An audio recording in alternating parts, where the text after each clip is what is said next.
Hello everyone, welcome to my channel. So today is Friday and therefore it's something to do with writing day. Either a book review or talking about a book or talking about one of my own.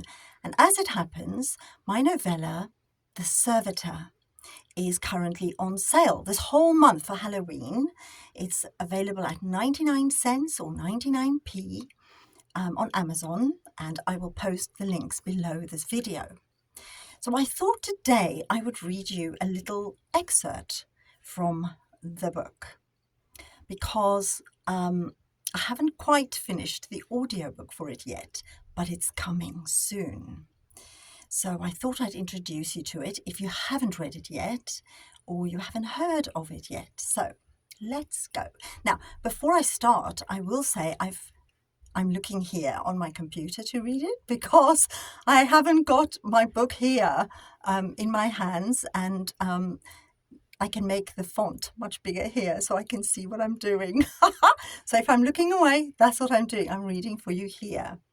And yeah, so just let me know what you think, if you're looking forward to the audiobook, if you prefer the ebook. It's actually only in ebook and audiobook form at the moment. Well, it will be in audiobook form because it's short. It's a novella. It's in the same vein as my Draven and Other Stories book, although it's a bit longer than Draven though. Yeah, okay. So it's called The Servitor, and this is part 1. The first bit of part 1, because it's quite long. I feel shaky and dizzy from exhaustion. My current upstairs neighbours have redefined the meaning of noise. Some days are so bad I feel paralysed, unable to function through the assault from above. It's worse than toothache drilling into my brain. Mandy's voice on the phone is soothing in my ear though. I realise, like me, she's already in bed, ready to sleep. I feel a brief flutter of genuine gratitude in my chest for Mandy being in my life. Tiny tears form in my eyes, but they don't spill onto my cheeks. What would I have done without Mandy these last few years? It's a godsend she understands the trauma of having horrible, noisy neighbours who moved in above me because she had a similar experience renting her flat. I can't bloody wait to get out of this place and have my own house, away from the noise and hassle of dealing with other people's crap. It's been too long.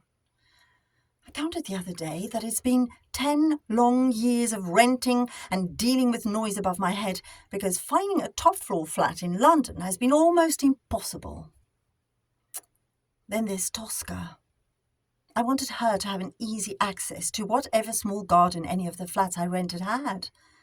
But the price of living in a ground floor flat has been higher than either of us had bargained for. Not one flat had much of a garden to speak of, but communal green spaces, which Tosca avoided like her life depended on it. Nothing I've tried has worked on any of the neighbours over the years. Not talking to them, or being extra nice, or even complaining to the agent and the landlord. The insulation in this place is shocking, and the smallest footfall comes through the ceiling loud and clear. I'm surprised the upstairs neighbours don't also hear the people above them and want to be a little bit more considerate. But, oh no, they seem hell-bent on making my life as miserable as they obviously are, judging by their frequent arguments, stomping, banging, throwing things and dragging furniture around above my head. I even bought a sound booth, hoping to cut some of the noise so I could do my work in relative peace. Perhaps everyone working from home in a London rental flat needs sound booths these days. I'm aware of the phone in my hand as I'm drifting off to sleep and Mandy's gentle voice in my ear. I wonder if I'm already dreaming.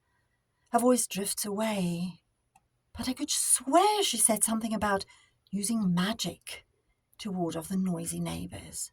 Something about a servitor, whatever that is.